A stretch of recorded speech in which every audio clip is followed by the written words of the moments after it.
शेरबहादुर देउवासँगको भेटमा चाहिँ हामी ऋण लिँदैनौँ, अनुदान मात्र लिन्छौँ भनेर हामी बिआरआई चाहिँ रिजेक्ट गर्न चाहन्छौँ भन्ने अर्थ लाग्छ।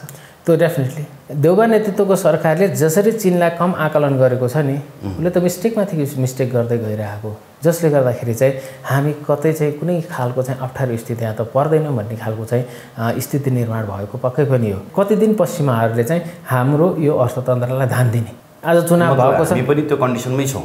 हामी कन्डिसनमै छौँ भने हाम्रो पनि तपाईँको वार्षिक बजेटमा हैन तपाईँको 4 खर्ब रुपैयाँ त हामीले लोनै चाहिँ एक्सपेक्ट लोनै छौँ हैन। त्यो लोन दिन जुन दिनबाट बन्द भयो त्यो दिनबाट हामी सक्यौँ हैन, सक्यौँ। ढिलो चाँडो श्रीलङ्काको होइन, वेस्टले चाहिँ हामीलाई चाहिँ लोन दिन छोड्यो कि त हामी सक्यौँ। हामी श्रीलङ्काको स्थितिमा हो।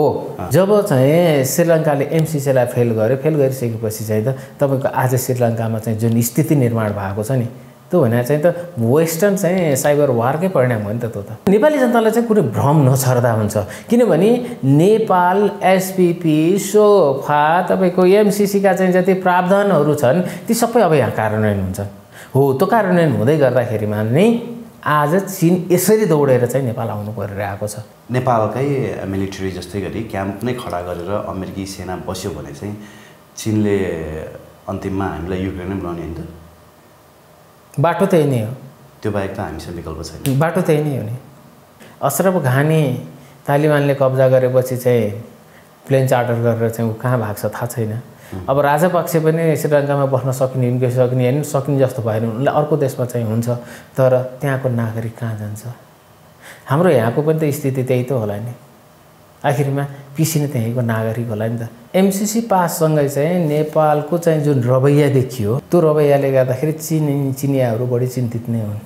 त्यो चिन्तित भएको कारणले गर्दाखेरि उनीहरूले यो हाई लेभलको भिजिट सुरु गरे हो। यो भिजिटले मात्रै होइन, यस्तो भिजिट त अरू पनि हुन्छ, फेरि अरू पनि हुन्छ, योभन्दा पछाडि पनि भिजिटहरू हुन्छ। अब 25 वर्ष मात्रै हामीले युवा जनसङ्ख्यालाई चाहिँ प्रयोग गरेर विकास गऱ्यौँ भने गऱ्यौँ, अन्यथा चाहिँ हामीले यो देशलाई विकास गर्न सकिँदैन। हामीले विकास चाहिँ गरेनौँ र हामी राजनीतिमै मात्रै अल्झिराख्यौँ भने यो देशको चाहिँ सुदूर भविष्य चाहिँ बडो कष्टकर हुनेछ।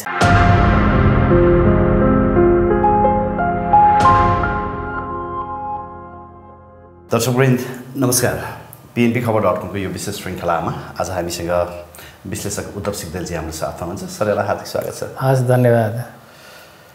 आज वर्ल्ड पपुलेसन डे, यस, एउटा विशेष कार्यक्रम यहाँले अर्गनाइज गर्नुभएको थियो, के सन्दर्भमा थियो त्यो? यो खास गरी चाहिँ विश्वको चाहिँ जुन 8 अर्ब जनसङ्ख्या भयो आजबाट भनौँ होइन, 8 अर्ब या अब केही दिन पछाडि, अब केही दिन पछाडि हुन्छ 8 अर्ब जनसङ्ख्या, तर अब हामीले चाहिँ 8 अर्ब विश्वको जनसङ्ख्या भयो। अब यसको चाहिँ साझा भविष्यको लागि के गर्ने त भनेर त्यो साझा भविष्यको बारेमा चाहिँ आज मन्थन गरिएको हो। त्यसले गर्दाखेरि विशेष गरेर नेपालको सन्दर्भमा अहिले हाम्रो जनगणना अहिले भर्खर प्रारम्भिक नतिजा आएको छ जनगणनाको, अनि त्यो प्रारम्भिक नतिजाले चाहिँ केही कुराहरू देखाइरहेको छ। अब हामीले विकाससँग कसरी जोडेर हेर्ने यसलाई, त्यतातिर चाहिँ आज विशेष छलफल भयो। विकासमा पनि विशेष गरेर कस्तो हो भन्दाखेरि नेपाल आज पनि चाहिँ युवा जनशक्ति भएको चाहिँ देश हो। देश पुरानो हो, युवाका दृष्टिले यो देश चाहिँ युवा हो। त्यसमा त्यो युवा जनशक्तिलाई चाहिँ अब हामीले कहाँ कसरी चाहिँ परिचालन गर्ने र देशको समुन्नतिमा चाहिँ काम गर्ने भनेर चाहिँ आज पहिलो त्यो छलफल त्यसमा भयो। अनि दोस्रो चाहिँ डेमोग्राफिक डिभिडेन्ड भनेर भन्छ कि होइन, विन्डोज अफ अपर्च्युनिटी भनेर भन्छ। हाम्रो चाहिँ जुन जनसङ्ख्याको लाभांश हो नि, युवा जनसङ्ख्या भएन भने त विकास हुँदैन। त्यसैले युवा जनसङ्ख्या हाम्रो अब कति वर्षसम्म रहन्छ त भन्दाखेरि करिब 55 वर्ष चाहिँ नेपालमा त्यो अवसर थियो, हामीले 30 वर्ष कटाइसक्यौँ। अब 25 वर्ष मात्रै तपाईँको चाहिँ हामीले युवा जनसङ्ख्यालाई चाहिँ प्रयोग गरेर विकास गऱ्यौँ भने गऱ्यौँ, अन्यथा चाहिँ हामीले यो देशलाई विकास गर्न सकिँदैन। त्यसले गर्दाखेरि नीति निर्माण तहमा भएका मान्छेहरूलाई पनि हामीले इन्फर्म गरेको कि अब हामीले विकास चाहिँ गरेनौँ र हामी राजनीतिमै मात्रै अल्झिराख्यौँ भने यो देशको चाहिँ सुदूर भविष्य चाहिँ बडो कष्टकर हुनेछ है भनेर चाहिँ पोलिसी लेभलका राष्ट्रिय योजना आयोगका राष्ट्रिय सभाको सदस्य, त्यसपछि गएर चाहिँ अरू विशिष्ट व्यक्तिहरूलाई मन्त्रालयका उनीहरूलाई चाहिँ हामीले यो इन्फर्म गराउने काम पनि चाहिँ आज गरे हो। त्यसले गर्दाखेरि चाहिँ विश्व 8 अर्ब जनसङ्ख्याको चाहिँ साझा भविष्यमा चाहिँ तल्लीन हुनुपर्नेछ र आजको चाहिँ विश्व राजनीतिले चाहिँ त्यो 8 अर्ब जनसङ्ख्याको साझा भविष्यको लागि चाहिँ वास्तवमा सोचिरहेको छैन, आफ्नै चाहिँ होडबाजीमा लागिरहेको छ हैन। विशेष गरेर चाहिँ यो सामरिक होडबाजी, सशस्त्रको होडबाजी, जसले गर्दाखेरि चाहिँ त्यो 8 अर्ब जनसङ्ख्याको चाहिँ साझा भविष्य चाहिँ कतै सङ्कटमा त पर्ने होइन भन्ने खालको चाहिँ हाम्रो एउटा चिन्तन चाहिँ त्यसमा भएको। 11 वर्षमा 1 अर्ब जनसङ्ख्या वृद्धि यो बिग अमाउन्ट हो कि कसरी लिनुभएको छ तपाईँले? तथ्याङ्कले के देखाउँछ? होइन, अब यस्तो छ, तथ्याङ्कले चाहिँ बिचमा जनसङ्ख्या बढेको देखाउँछ, सुरुमा जनसङ्ख्या बढेन। झन्डै झन्डै चाहिँ 100 वर्ष जति लाग्थ्यो 1 अर्बबाट चाहिँ 2 अर्बमा उक्लिनको लागि। भनेपछि पछिल्लो चाहिँ यो 1950s देखि लिएर चाहिँ 2000सम्मको चाहिँ यो पिरियडमा चाहिँ निकै नै वात्तै जनसङ्ख्या बढेको स्थिति हो र अब फेरि डिक्लाइनिङको फेजतिर चाहिँ गएको छ ग्रोथ चाहिँ।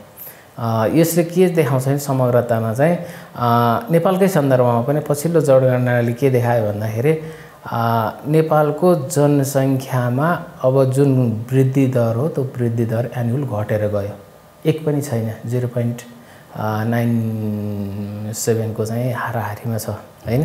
भनेको चाहिँ यसले के इङ्गित गर्छ भन्दाखेरि चाहिँ नेपालमा चाहिँ बच्चा जन्माउने चाहिँ जुन कुरा हो नि त्यो कुरा पनि कम भएर गयो।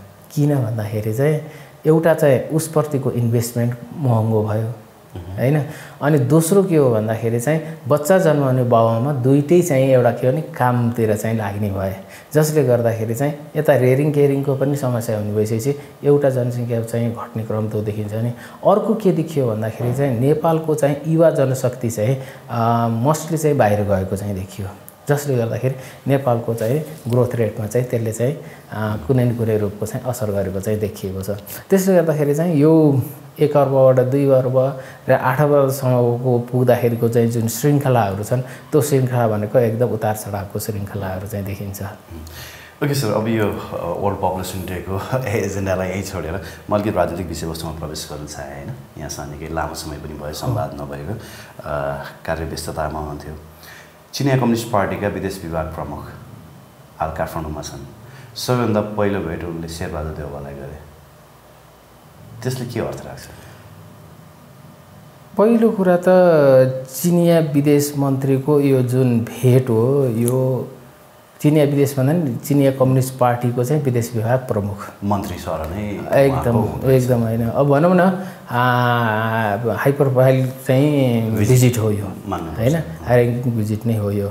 र यसले के गर्यो त भन्दाखेरि चाहिँ जसरी चाहिँ नेपाली काङ्ग्रेस नेतृत्वको सरकारले चीनलाई व्यवस्था गरिरहेको थियो नि, त्यो व्यवस्था गरेको कुरालाई चाहिँ चीनले के सम्झ्यो भन्दाखेरि चाहिँ होइन, यसरी नेपालको पोलिटिकल पार्टिजहरूले चाहिँ इग्नोर नै गर्ने स्थिति भनेको चाहिँ चीनका लागि पनि चाहिँ त्यो राम्रो कुरा होइन र नेपालका लागि पनि त्यो राम्रो कुरा होइन।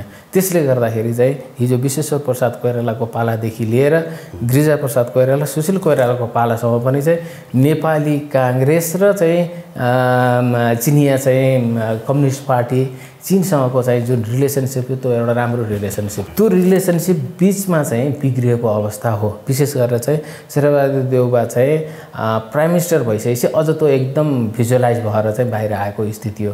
त्यसले गर्दाखेरि चिनिया कम्युनिस्ट पार्टीले के सोच्यो भन्दाखेरि नेपाली काङ्ग्रेस जस्तो एउटा पुरानो डेमोक्रेटिक पार्टीसँगको चाहिँ हिजोको जुन रिलेसनसिप हो त्यो रिलेसनसिपलाई चाहिँ पुनर्जीवित गर्नुपर्छ भन्ने खालको चाहिँ उसलाई ठान्यो। त्यसले गर्दाखेरि पहिलो भिजिट नै चाहिँ प्राइम मिनिस्टरलाई गरेको चाहिँ त्यो हुनुपर्छ जस्तो चाहिँ मलाई लाग्छ। अब होइन, विदेश विभाग प्रमुखको यो भ्रमणले कतिपयले चाहिँ फेरि पनि वाम एकता वाम गठबन्धनको सम्भावना चाहिँ टरेको छैन होइन, त्यो सम्भावना चाहिँ पुनर्जीवित भयो भन्ने आशाको दृष्टिकोणले पनि हेरेका छन् होइन। तर सत्तापक्षका अथवा भनौँ अहिले सत्ता गठबन्धनमा भएका नेताहरूको अभिव्यक्ति सुन्दा चाहिँ यही वाम लोकतान्त्रिक गठबन्धन नै फेरि चुनावसँग जान्छ भन्ने जस्तो पनि देखिएको छ होइन। सिनेरियोहरू के रातारात चेन्ज हुन सक्छन् अब यो भिजिटले भनौँ न? यो भिजिटले मात्रै होइन, यस्तो भिजिट त अरू पनि हुन्छ, फेरि अरू पनि हुन्छ, योभन्दा पछाडि पनि भिजिटहरू हुन्छ।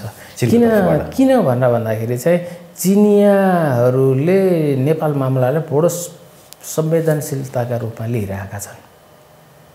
एमसिसी पाससँगै चाहिँ नेपालको चाहिँ जुन रवैया देखियो त्यो रवैयाले गर्दाखेरि चिनियाहरू बढी चिन्तित नै हुन्। त्यो चिन्तित भएको कारणले गर्दाखेरि उनीहरूले यो हाई लेभलको भिजिट सुरु गरे हो र यो हाई लेभल भिजिटको चाहिँ जसरी चाहिँ वाम गठबन्धन चाहिँ बनाउनको लागि पनि हो भनेर चाहिँ जुन बुझिएको छ त्यो भन्दा पनि चाहिँ नेपाल र चीन बीचको चाहिँ सम्बन्धमा चाहिँ जुन चिसोपना आइरहेको थियो त्यो चिसोपनालाई चाहिँ न्यूनीकरण गर्ने पहिलो यसको चाहिँ काम हो। किन भन्दाखेरि चाहिँ सरस्वती यहाँले हेर्नुभयो भने यो यमनदेखि लिएर कुन कुनमा अस्ति 3वटा राजदूत नियुक्ति भएको पनि देखिन्छ। चीन छिमेकी राष्ट्रमा चाहिँ प्राथमिकतामा पर्दैन नेपाल सरकारको भनेपछि चीनले त बाध्य भएर सोच्ने भयो नि त।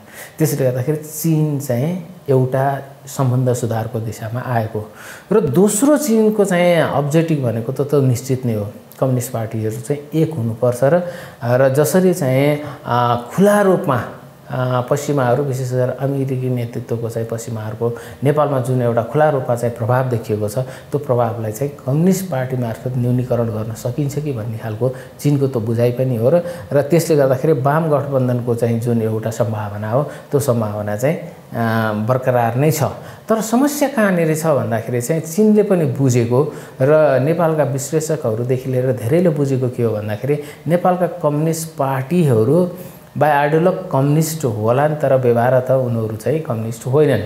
यो चीनले राम्रोसँग बुझेको छ र पृष्ठभूमिका हिसाबले पनि चाहिँ कोही चाहिँ पश्चिमतिरको चाहिँ नजिक हुने कम्युनिस्ट पार्टी, कोही दक्षिणतिरको नजिक हुने कम्युनिस्ट पार्टीको बारेमा चाहिँ राम्रोसँग चाहिँ चीनले त्यो अन्डरस्ट्यान्डिङ पनि गरेको छ।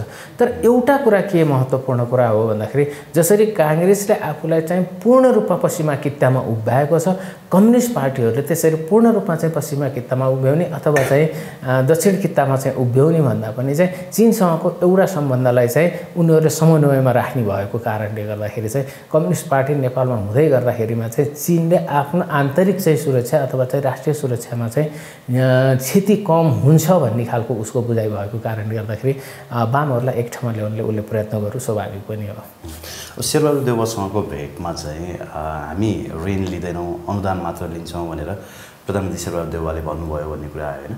अब यसले के अर्थ लाग्छ? द्याट मिन्स हामी बिआरआई चाहिँ रिजेक्ट गर्न चाहन्छौँ भन्ने अर्थ लाग्छ? त्यो डेफिनेटली त्यो भयो भने त चीन फेरि अझै एग्रेसिभ वेले अगाडि आउला। एग्रेसिभली वेले अगाडि आउनुभन्दा चीनले पनि त आफ्ना स्टेप्सहरू चाल्न सक्छ नि। महाशक्ति राष्ट्र हो, जसरी कम आकलन गरिएको छ नि चीनलाई, देउवा नेतृत्वको सरकारले जसरी चीनलाई कम आकलन गरेको छ नि उसले त मिस्टेकमाथि मिस्टेक गर्दै गइरहेको।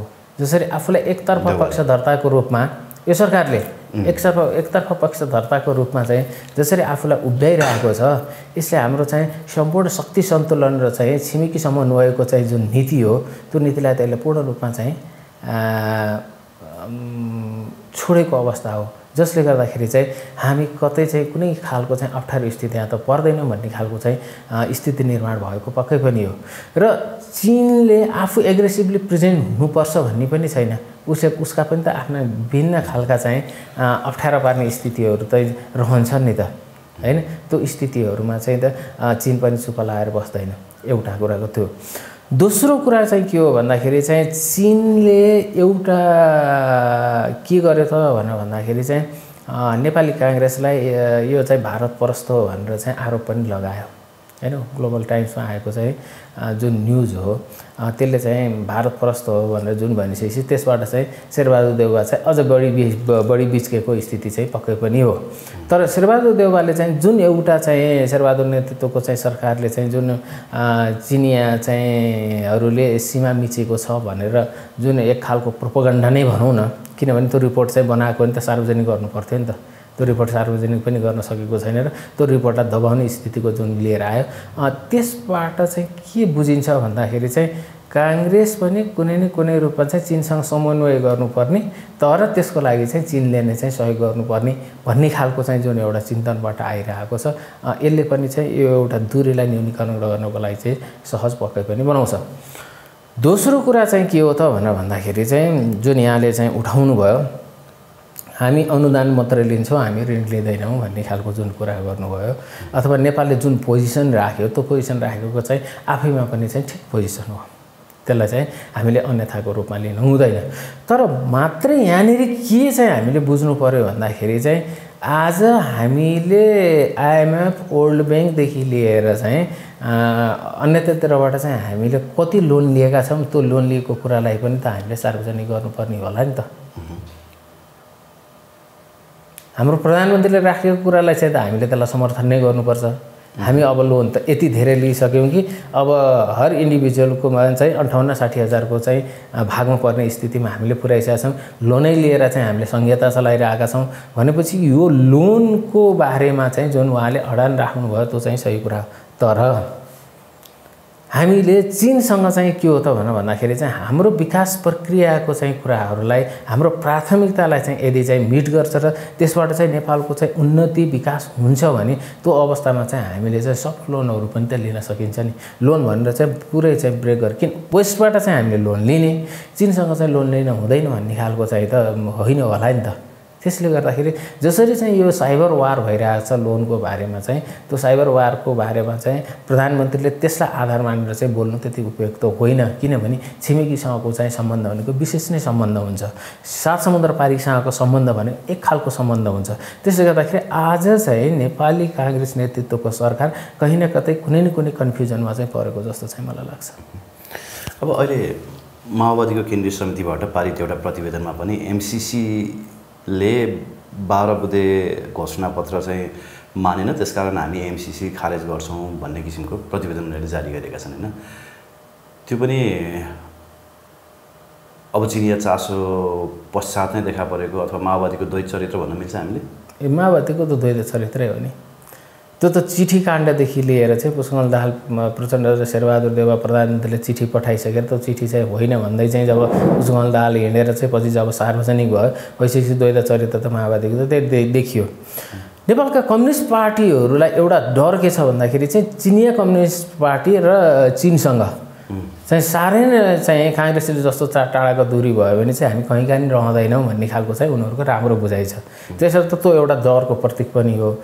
अनि दोस्रो कुरा चाहिँ के हो त भन्दाखेरि चाहिँ अब कम्युनिस्ट पार्टीहरूले चाहिँ मेच्योर भएर सोच्न पनि सक्छन् है। किन भन्दाखेरि चाहिँ वास्तवमा यसरी नै हामी अगाडि बढ्दै गयौँ भने त के हुन्छ कसो हुन्छ थाहा छैन। किनभने आज हामीले अन्तर्राष्ट्रिय शक्तिहरूलाई हामीभित्र आमन्त्रण गरिसकेका छौँ। अनि त्यो मच्योर भएर सोच्ने लेभलमा हाम्रो नेताहरू पुगेका छन् र अब नेताहरू त कोही सत्ता गठबन्धन जोगाउनेतर्फ छन्, कोही वाम गठबन्धन बनाउनेतर्फ छन् होइन। देशतर्फ चाहिँ उहाँहरूको चिन्ता छैन। अझ खुल्लम खुल्ला उहाँहरू के भन्नुहुन्छ भने देश श्रीलङ्का ढिला चाँडो श्रीलङ्का हुन्छ भनेर बोल्नुहुन्छ। त्यो अभिव्यक्ति दिनु भनेको त अत्यन्त गैरजिम्मेवार अभिव्यक्ति हो होइन, अभिव्यक्ति हो। श्रीलङ्का जस्तो हुन्छ भनेको चाहिँ श्रीलङ्का चाहिँ के भएको छ र कस्तो हुन्छ भनेर चाहिँ पोलिटिसियनले भन्न खोजेको हो। हिजो नारायण काजी श्रेष्ठले भन्नुभयो त हामी पुग्ने पनि अन्तिममा श्रीलङ्कामै हो। श्रीलङ्का त्यही भएर जुन श्रीलङ्काको चित्रण छ नि, श्रीलङ्का चाहिँ त्यहाँसम्म चाहिँ कसले कसरी पुर्यायो भन्ने कुरा चाहिँ त अन्डरस्ट्यान्ड गर्नुपर्ने होला नि त। त्यो कुरा त उहाँहरू त भन्नुहुन्न नि त। अब वेस्टर्न चाहिँ साइबर चाहिँ अट्याकले साइबर वारले के भन्छ श्रीलङ्काको बारेमा भन्दाखेरि चाहिँ चाइनिज डेप ट्र्यापमा परेको श्रीलङ्का भनेर भन्छ कि। अब चाइनिजहरूको त्यहाँ कति छ ऋण? जम्मा 6% होइन, बाँकी 50% भन्दा बेसी ऋण त वर्ल्ड ब्याङ्क IMFदेखि लिएर वेस्टर्नहरूको त्यहाँ छ त। डेप ट्र्यापमा चाहिँ वेस्टर्नहरूले पार्यो कि चाइनिजले पार्यो? आज जुन स्थितिमा गइरहेका छौँ नि त्यो स्थितिमा जाँदै गर्दाखेरिमा चाहिँ हामीले बुझ्नुपर्ने के हो त भन्दाखेरि चाहिँ कति दिन पश्चिमाहरूले चाहिँ हाम्रो यो अर्थतन्त्रलाई धान दिने। आज चुनाव भएको छ, हामी पनि त्यो कन्डिसनमै छौँ। हामी कन्डिसनमै छौँ भने हाम्रो पनि तपाईँको वार्षिक बजेटमा होइन तपाईँको 4 खर्ब रुपियाँ त हामीले लोनै चाहिँ एक्सपेक्ट लोनै छौँ होइन। त्यो लोन दिन जुन दिनबाट बन्द भयो त्यो दिनबाट हामी सक्यौँ होइन सक्यौँ। त्यही भएर हामी लोनमै धानिरहेको र त्यहाँसम्म यो देशलाई पुर्याइसकियो नि। त्यसले गर्दाखेरि चाहिँ ढिलो चाँडो श्रीलङ्काको होइन, वेस्टले चाहिँ हामीलाई चाहिँ लोन दिन छोड्यो कि त हामी सक्यौँ। हामी श्रीलङ्काको स्थितिमा हो। अब त्यसबाट बाहिर निस्किनको लागि हामीले हाम्रो छिमेकीहरूसँगको चाहिँ हामीले विशेष सम्बन्ध कायम गर्न सकेनौँ भने त्यसको परिणाम के हुन्छ त्यो सबभन्दा महत्त्वपूर्ण कुरा हो। श्रीलङ्काको चाहिँ त्रुटि नै के भयो भन्दाखेरि चाहिँ श्रीलङ्का टोटल्ली पश्चिमा लोनहरूमा चाहिँ चलिरहेको। जब चाहिँ श्रीलङ्काले एमसीसीलाई फेल गरिसकेपछि चाहिँ त तपाईँको आज श्रीलङ्कामा चाहिँ जुन स्थिति निर्माण भएको छ नि त्यो भने चाहिँ त वेस्टर्न चाहिँ साइबर वारकै परिणाम हो नि त त्यो त। अब एसपीपी नेपालमा फेल गर मतलब रिजेक्ट गर्ने भनेर चाहिँ पत्र लेख्ने प्रयास गर्दैछन् होइन। छैन एउटा कुरा के भ्रममा नपरोस् भने पत्रकार साथीहरू, एसपीपी रिजेक्ट भएको न है हाललाई कार्यान्वयन नगर्ने भन्ने मध्यप्रदेशले निर्णय गरेको हो। एसपीपीलाई मतलब हाम्रो मन्त्री परिषदले निर्णय गरेर एसपीपी कार्यान्वयन हुने र नहुने कुरा हुन्छ र हो त्यो एसपीपी त अनगोइङ प्रोसेसमा छ होइन त्यो रिक्वेस्ट गर्ने हो रिक्वेस्ट गर्ने हो हाम्रो चाहिँ मन्त्री परिषदले के भन्यो भन्दाखेरि चाहिँ हाललाई एसपीसी कार्यान्वयन नगर्ने भन्यो अब त्यो चिठी परराष्ट्र मन्त्रालयबाट चाहिँ अमेरिकन चाहिँ डिपार्टमेन्टमा पुगेको छ कि छैन पठाएकै छैन भनेपछि एसपीपी त हाम्रो त कन्टिन्यू चलिरहेको छ चलिरहेको छ त्यसैले नेपाली जनतालाई चाहिँ कुनै भ्रम नछर्दा हुन्छ किनभने नेपाल एसपीपी सोफा तपाईँको एमसीसीका चाहिँ जति प्रावधानहरू छन् ती सबै अब यहाँ कार्यान्वयन हुन्छन् हो त्यो कार्यान्वयन हुँदै गर्दाखेरिमा नै आज चीन यसरी दौडेर चाहिँ नेपाल आउनु परिरहेको छ भोलि एक हप्तापछि फेरि अर्को चाहिँ दौडाइ पनि चाहिँ हुनसक्छ र दौडाइ हुँदै गर्दाखेरि नेपालबाट चाहिँ सन्तोषजनक कुरा भएन भने चाहिँ हुने के हो त्यो त परिणाम हामी सबैलाई थाहा छ नि त त्यसले गर्दाखेरि महाशक्ति राष्ट्रहरूलाई हामीले समन्वय गर्न सकेनौँ भने चाहिँ त्यसको परिणाम भने चाहिँ त भयावह हुन्छ अहिलेसम्म अमेरिकी सेना आयो गयो भनेर होइन अफवाहहरू अमेरिकी युएस एयरफोर्सको जहाजहरू ल्यान्ड गर्यो भनेर अब भनौँ न कति कुराहरू सत्य कति कुराहरू असत्य कुराहरू पनि फैलिएका छन् यदि साँच्चीकै नेपालकै मिलिट्री जस्तै गरी क्याम्प नै खडा गरेर अमेरिकी सेना बस्यो भने चाहिँ चीनले अन्तिममा हामीलाई युक्रेन नै बनाउने होइन त बाटो त्यही नै हो त्यो बाहेक त हामीसँग विकल्प छैन बाटो त्यही नै हो नि त्योभन्दा पहिला नै जस्तो युक्रेन नेटोमा जानुभन्दा अगाडि नै विशेष सैन्य कारवाही गरे होइन रुसले भोलि त्यो खालको स्थिति त उनीहरू त अब्जर्भ गरिरहेको छ चिनियाहरूले वर्ल्डले त बोल्दैन कसले बोल्छ हाम्रो पक्षमा होइन कोही पनि बोल्दैन नि त्यस पछाडि त कोही पनि बोल्नेवाला छैन जेलेन्स्कीको पक्षमा मर्नको लागि को गएको छन् कोही ऊ तँलाई साथ दिन्छ भनेको नेटो र चाहिँ तपाईँको अमेरिकन नेतृत्वको चाहिँ नेटोले त छोडिदिइसक्यो भने अब तपाईँको कसले साथ दिने भने त्यसले गर्दाखेरि चाहिँ यी सबै के हुनु भन्दाखेरि चाहिँ हामीले हाम्रो राजनीतिलाई चाहिँ अन्डरस्ट्यान्ड गर्न नसकेको हाम्रो भू राजनीतिक महत्त्वलाई हामीले अन्डरस्ट्यान्ड गर्न नसकेको र हाम्रो जटिलतालाई हामीले बुझ्न नसकेको किनभने आज अन्तर्राष्ट्रिय राजनीति त तनावमा छ नि त त्यो तनावको बाछिटा हामी कहाँ पनि पुग्छ भन्ने कुराहरू चाहिँ हाम्रो नेतृत्वले बुझ्नु पर्ने हो नि तर त्यो नेतृत्वले चाहिँ बुझ्दो रहेछ किनभने राजापक्षले पनि त राजीनामाको घोषणा गरे नि त त्यहाँ भर्खर गरे आज राजीनामा घोषणा गरे कस्तो देखियो भन्दाखेरि बडो त्यो भित्रैबाट चाहिँ दुःख लाग्ने कि अशरफ घानी तालिबानले कब्जा गरेपछि चाहिँ प्लेन चार्टर गरेर चाहिँ ऊ कहाँ भाग्छ थाहा छैन अब राजापक्ष पनि श्रीलङ्कामा बस्न सक्ने होइन सक्ने जस्तो भएन उनलाई अर्को देशमा चाहिँ हुन्छ तर त्यहाँको नागरिक कहाँ जान्छ हाम्रो यहाँको पनि त स्थिति त्यही त होला नि आखिरमा पिसी नै त्यहीँको नागरिक होला नि त लिडरसिप बाइचा त दसतिर हुँदो रहेछ नि त बस्न जाने ठाउँ होइन हाम्रो कुनै पनि राजनीतिक परिवर्तनमा होइन पुरानो सत्ताका मान्छेहरूमाथि कारवाही भएको छैन सम्झौता मात्रै भएको छ भन्छन् मतलब जसरी नेपालमा जसरी राजापक्षले समुद्रमा गएर शरण लिइरहनु परेको छ नेपालमा चाहिँ त्यस्तो कहिले पनि हुनु परेन भन्छ होइन यस्तो हो नि त त्यस्तो कहिले पनि हुनु परेन भन्ने कुराहरूमा विदेशी कारवाही हुँदै गर्दाखेरिमा चाहिँ त यी त यहाँ त गोली थापिएर चाहिँ त बस्न सक्दैन नि त यी त आफ्नो सुरक्षित चाहिँ गन्तव्यतिर लागिहाल्छ नि सिभिल अपराइजिङ चाहिँ त्यो लेभलको श्रीलङ्काको लेभलको हुन सक्दैन नेपालमा भन्नु खोज्नु हुन्छ सिभिल अपराइजिङ हुन्छ तर त्योभन्दा अगाडि नै उनीहरू सुरक्षित स्थानमा पुगिसकेको हुन्छ भनेपछि हामीले भेटाउँदैनौँ नेपालले भेटाउँदैन त्यसले गर्दाखेरि मैले यहाँनिर चाहिँ के हो भने मैले यति बडो गम्भीरताका साथ चाहिँ यो कुरा मैले किन राखिरहेको छु भन्दाखेरि चाहिँ अहिलेको चाहिँ जुन अन्तर्राष्ट्रिय राजनीतिको तनाव छ नि त्यो तनावको चाहिँ परिणाम अथवा चाहिँ त्यसका प्रभावहरूबाट चाहिँ हामी मुक्त छैनौँ त्यसले गर्दाखेरि आज वास्तवमा भने चाहिँ वेस्ट कमजोर हुँदै गइरहेको चाहिँ शक्तिलाई आज हामी बोकेर चाहिँ जुन हिँडिरहेका छौँ नि त्यो हाम्रो लागि चाहिँ कति उपयुक्त हो थाहा भएन त्यो नेपाली नागरिकलाई चाहिँ त्यसबारेमा चाहिँ केही पनि थाहा छैन भन्ने कुराहरू होइन थाहा छ त्यो कुरा मन पराइरहेको छैन तर त्यति हुँदाखेरि लिडरसिप चाहिँ किन त्यस्तो जबरजस्ती गरिरहेको छ भनेर भन्दाखेरि चाहिँ लिडरसिप आफ्नो सुरक्षित चाहिँ खेलामा छ त्यसले गर्दाखेरि चाहिँ अन्तिममा चाहिँ समस्या पर्ने भनेको यहीँको पिपल नै हो त्यसपछि वेस्टको ब्याकअप नहुने बित्तिकै नेपालमा क्राइसिस स्टार्ट हुन्छ इमिडिएट स्टार्ट हुन्छ भारतले तेल रोकिदिने बित्तिकै त भारतले तेल रोक्नै पर्दैन। तपाईँको चाहिँ तेल किन्ने पैसै नभइसकेपछि त अनि क्राइसिस सुरु भयो होइन। श्रीलङ्काको त्यही होइन। आज सबभन्दा ठुलो क्राइसिस भनेको तेल नभएको कारणले गर्दाखेरि चाहिँ बालबालिका स्कुल जान सकेनन् भनेपछि हामीले तेल भने त डलरमा किन्ने हो भनेपछि त्यो तेल किन्नलाई चाहिँ हामीसँग डलर भएन भने अनि क्राइसिसमा जाने हो। त्यो भएको कारणले गर्दाखेरि चाहिँ त्यो निश्चित छ। अर्को एउटा विषयवस्तु मैले यहाँ जोड्न चाहेँ। अस्ति केपी शर्मा ओलीले के भन्नुभयो भने 2063 साल वैशाख 11 गते तत्कालीन राजा ज्ञानेन्द्रले गरेको सम्बोधन चाहिँ मैले ड्राफ्ट गरेको हुँ, बल्खु पार्टी कार्यालयमा रुद्राक्षको बोट मुनि बसेर भन्नुभयो। उहाँले यो सत्य भन्नुभयो कि असत्य भन्नुभयो त्योतर्फ हामी नजाउँ होइन। उहाँले यो किन भन्नुभयो भन्ने कुरा चाहिँ मलाई बडो एउटा चाहिँ यो बेलामा चाहिँ किन भनेको हो भन्ने यो बेलामा उहाँ सत्तामा हुँदा बोल्नु भएन, शक्तिमा हुँदा बोल्नु भएन, अहिले चाहिँ किन बोल्नुभयो? मतलब उहाँको रणनीति के हो? मेरो बुझाइ चाहिँ अलिकति फरक छ है यसमा। प्लिज अरूको बुझाइसँग त मैले अरूको कुराहरू पनि सुने। कसैले स्टन्टिङ भने, कहिले के भने ओलीको चाहिँ अब भाइभुट्टा गर्ने चाहिँ बानी नै हो भने। मलाई चाहिँ के लाग्यो भन्दाखेरि चाहिँ अलि पहिला मैले 6 महिना पहिला पनि एउटा कुरा सायद यहाँसँग पनि मैले निवेदन, ओलीजीको चाहिँ राजनीति चाहिँ समाप्त हुँदैछ भनेर चाहिँ मैले उहाँ प्रधानमन्त्री हुँदै गर्दाखेरिमा पनि भनेको थिएँ। मैले यो सायद मैले रेकर्डमा धेरै ठाउँमा रेकर्डमा छ। र सिस्टेमेटिक ढङ्गबाट ओलीजीलाई किनारमा पुर्याइँदैछ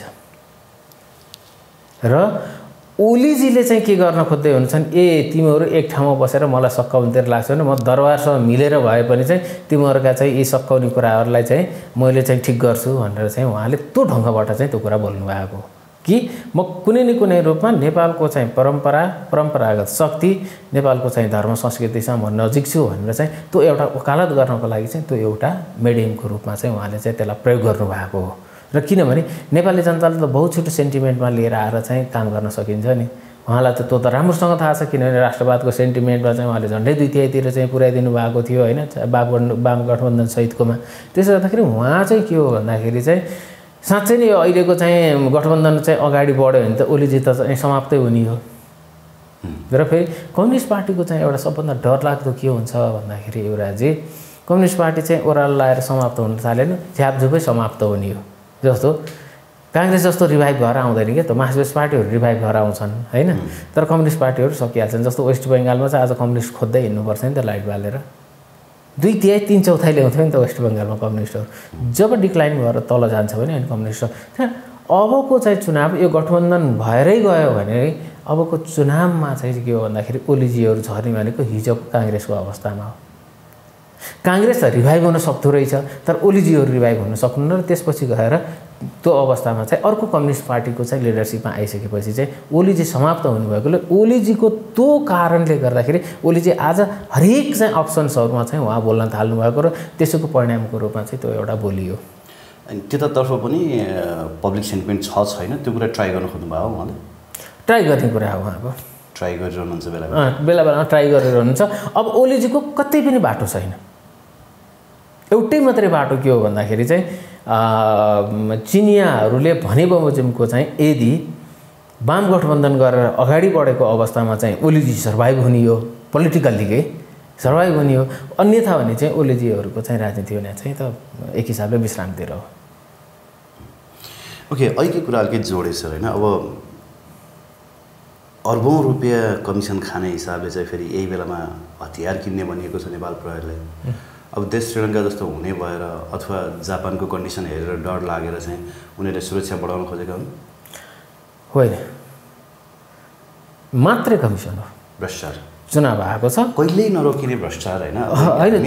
श्रीलङ्काकै डिरेक्सनमा उन्मुख छ, उनीहरू गभर्नर पनि बोल्ने, नेताहरू पनि बोल्ने होइन। तर भ्रष्टाचार न्यूनीकरणमा चाहिँ कोही पनि संलग्न नहुने, सत्ता गठबन्धनै तपाईँको भ्रष्टाचारलाई प्रश्रय दिने हिसाबले यस्ता कामहरू टेन्डरहरू लगाउने। चुनाव भएपछि तपाईँको चाहिँ त अथाह सङ्ग्रह गर्नु पऱ्यो। अथाह सङ्ग्रह गर्नको निम्ति चाहिँ तपाईँले कुनै कुनै त्यस्तो खालको चाहिँ हुनु पऱ्यो, काण्ड हुनु पऱ्यो। जस्तो हिजो ओम्नी काण्ड भए, हिजो धेरै काण्डहरू भए नि, वाइड बडी न्यारो बडीदेखि लिएर चाहिँ यो सबै के हो नि त्यो चुनावको लागि सङ्ग्रह भयो। हिजो एउटा पक्षले सङ्ग्रह गर्यो, आज अर्को पक्षले सङ्ग्रह गर्नुपर्ने छ। यो सङ्ग्रहको खेल मात्रै हो। यो चाहिँ कुनै सुरक्षाको दृष्टिले यो कुनै यो भने यस्ता भएका कुराहरू हाम्रो सुरक्षा हामीले गरिरहेका छौँ। र जस्तो वेस्टर्नहरूको जुन एक्सपेक्टेसन छ नि, यहाँबाट बसेर हामी चीनलाई हान्छौँ, चीनलाई त हान्न सकिँदैन किनभने अलिकति भौगोलिक हिसाबले पनि गाह्रै छ। उनीहरूको एउटै सोच भनेको चाहिँ फ्री टिबेटको मुभमेन्टलाई अगाडि बढाउने र टिबेट टुक्र्याउने हो। त्यति हो। त्यसमा चाहिँ हामी सफल हुन नसक्ने भयो भने पछाडि उनीहरूले हात छोडिदिन्छ अनि हाम्रो नेताजीहरू चाहिँ सकियो, त्यो दिन सकिनुहुन्छ नि त। त्यो दिन सकिने जुन दिन दोस्रो खम्पा, अब पहिलो खम्पालाई त राजा वीरेन्द्रले दबाई दिइहाले, दोस्रो खम्पालाई चाहिँ जुन दिन चाहिँ यहाँ दबाइन्छ अथवा चाहिँ जुन दिन दोस्रो खम्पा चाहिँ यहाँ असफल हुन्छ, त्यो असफल भएको दिन हाम्रो लिडरसिप सकिन्छ।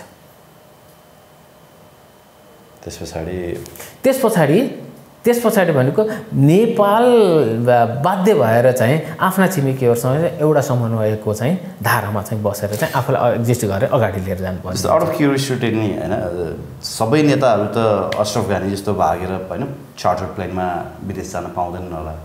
अरू नेताहरूमा चाहिँ यो कन्साइज किन नभयो होला? मतलब अरू नेताहरूमा चाहिँ यो कुरा किन विवेक नआएको होला? होइन, यस्तो हो नि त, मनोवृत्ति नै दास छ नि त। त्यो गर्छु भन्ने कुराको त कन्फिडेन्स नै छैन नि त। तपाईँ सेकेन्ड इयर थर्ड इयरको नेताको कुरा गर्नुभएको हरेक पार्टीका, उनीहरूलाई त कन्फिडेन्स नै छैन। मनोवृत्ति नै दास मनोवृत्ति छ त। माथि मैले चाहिँ टप लिडरसिपको फुर्को समातेँ नि त मेरो राजनीतिक करियर नै समाप्त हुन्छ भन्ने खालको उनीहरूको चाहिँ जुन मनोविज्ञान छ, त्यो मनोविज्ञानले गर्दाखेरि उनीहरूले त्यहाँभित्र आफ्ना कुराहरू राख्न पनि सक्दैनन् के। विद्रोह गर्न त परै जाओस्, आफ्नो कुरा टप लिडरसिपसँग राख्न पनि सक्दैन, त्यो स्थितिमा छ। त्यसले गर्दाखेरि चाहिँ यहाँ चाहिँ के हो त भन्दाखेरि चाहिँ लिडरसिपले जे चाहन्छ त्यही भइरहेको छ। होइन भने चाहिँ त 30 वर्षसम्म कुनै लिडरसिप रहन्छ हो युवराजी? यही मात्रै देश होला चाहिँ यस्तो चाहिँ लिडरसिप चाहिँ भनौँ न व्यवस्थालाई असफल पारेर भयो नि लिडरसिप चाहिँ रहिरहने भने चाहिँ तपाईँको कस्तो खालको लिडरसिप होला? त्यसले गर्दा त्यो लिडरसिपको अगाडि अरू बाँकी सबै चाहिँ के हो त भन्दाखेरि चाहिँ दास मनोवृत्तिबाट ग्रसित भएर त्यही लिडरसिपलाई पूजन गरेर चाहिँ आफ्नो स्वार्थ सिद्ध गरिरहेको चाहिँ जम्मा छ। त्यसैले त्यो लिडरसिपलाई चाहिँ च्यालेन्ज गर्न सक्ने स्थिति चाहिँ छैन। जे कुरामा ओलीलाई माथि आरोप लगाइयो होइन, संवैधानिक परिषदको नियमावली संशोधनदेखि लिएर होइन त्यो परिषदमा को बस्ने भन्ने कुराको हेरफेरको कुरालाई अहिले फेरि अध्यादेश मार्फत ल्याउने तयारी गरिँदैछ देउवा सरकारद्वारा भनिँदैछ। अर्को कुरा नागरिकता विधेयक अस्ति फिर्ता ल्याएको भनेको फेरि अर्को संशोधित नागरिकता विधेयक चाहिँ संसदमा पेश गर्ने तयारी छ। चुनावभन्दा अगाडि नै चाहिँ त्यसलाई पास गर्ने रणनीति पनि छ भनिन्छ।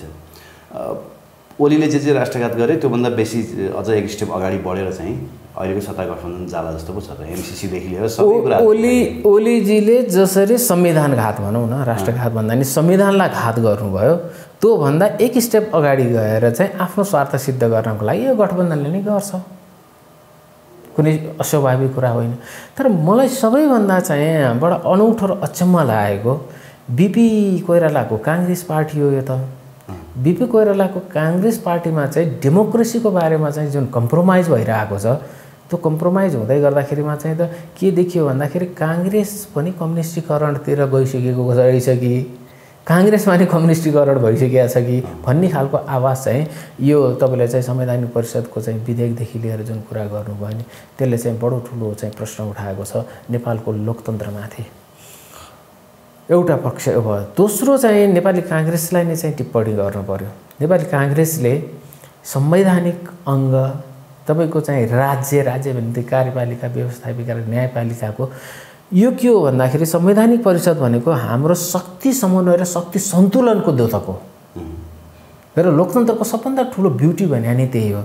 तपाईँको त्यहाँनिर निर्णय प्रक्रियामा तपाईँको चाहिँ कार्यकारीको प्रमुख, न्यायालयको प्रमुख, व्यवस्थापिकाको प्रमुख, उपप्रमुख, तपाईँको चाहिँ अप्पर हाउसको चाहिँ प्रमुख होइन, त्यसपछि तपाईँको चाहिँ विपक्षी दलको चाहिँ नेता, त्यो सबै बनेको चाहिँ त्यो शक्ति समन्वयको सिद्धान्त हो कि त्यसको आधारमा बनाएकोले नेपाली काङ्ग्रेसले त्यसलाई तोड्दैछ भने नेपाली काङ्ग्रेस डेमोक्रेसीको नर्म्स एन्ड भ्यालुजबाट धेरै टाढा पुगिसक्यो भन्ने कुराको चाहिँ त्यसले इङ्गित गर्छ। त्यसले गर्दाखेरि नेपाली काङ्ग्रेसले यो गर्दै गर्दाखेरिमा चाहिँ हामीले एउटा कुरा के बुझाएको थियौँ भने कम्युनिस्टहरू सत्ता प्राप्तिको लागि त उनीहरू जहाँ जति पनि कम्प्रोमाइज गर्न सक्छन् त्यो हामीलाई बुझाइ थियो।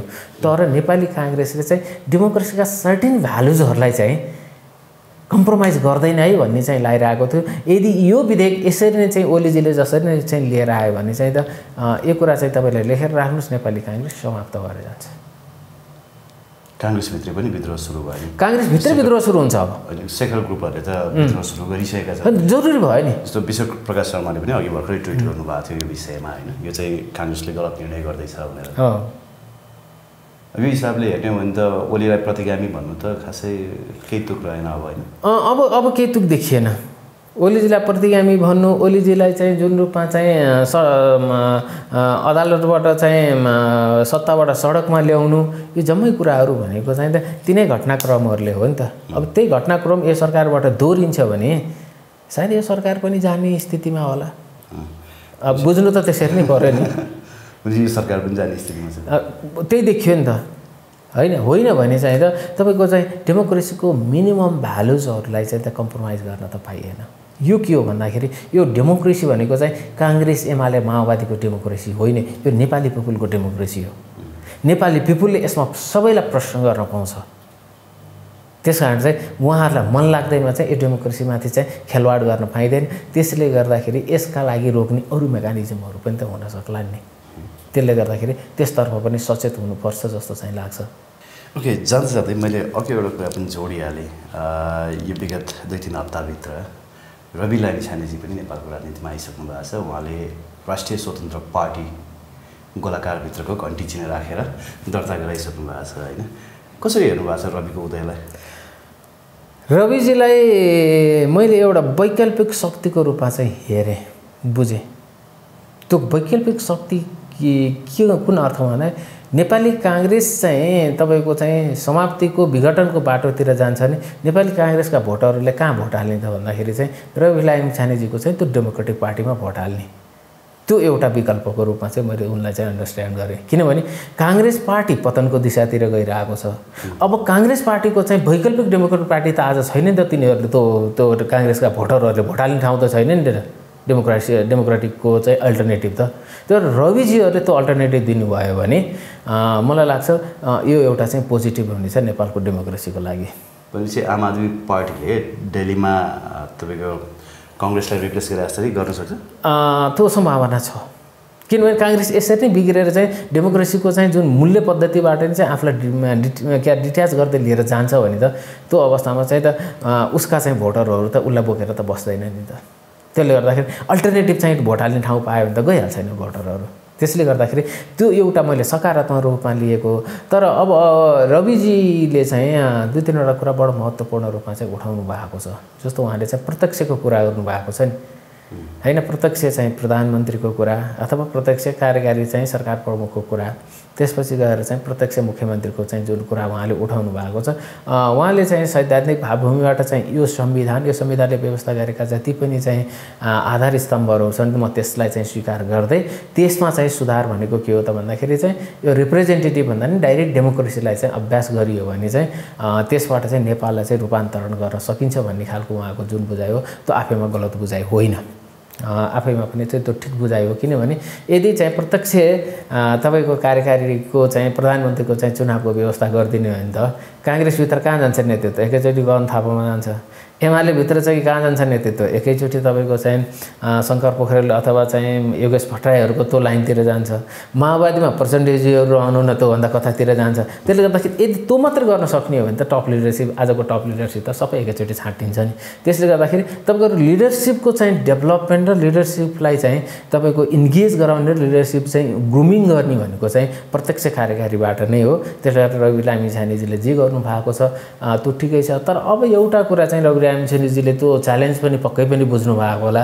जसरी रविन्द्र मिश्रलाई चाहिँ अहिलेको चाहिँ मेन स्ट्रिम पोलिटिकल पार्टिजहरूले दबाएर कहीँ न कहीँको बनाइदिए, त्यस्तै जस्तो चाहिँ तपाईँको चाहिँ यो मेन स्ट्रिमको पोलिटिकल पार्टिजहरू तपाईँहरू जस्तालाई दबाउनलाई एक ठाउँमा बसेर भए पनि तपाईँहरूलाई चाहिँ दबाउने कामहरू गर्छन्। त्यसबाट सचेत रहनुहोस् भन्ने मात्रै मेरो शुभकामना हो उहाँलाई। हस् उद्धव सर, धन्यवाद दिन्छ महत्त्वपूर्ण संवादको लागि। हस् यहाँले जुन मौका दिनुभयो यसको लागि पनि धेरै धेरै धन्यवाद।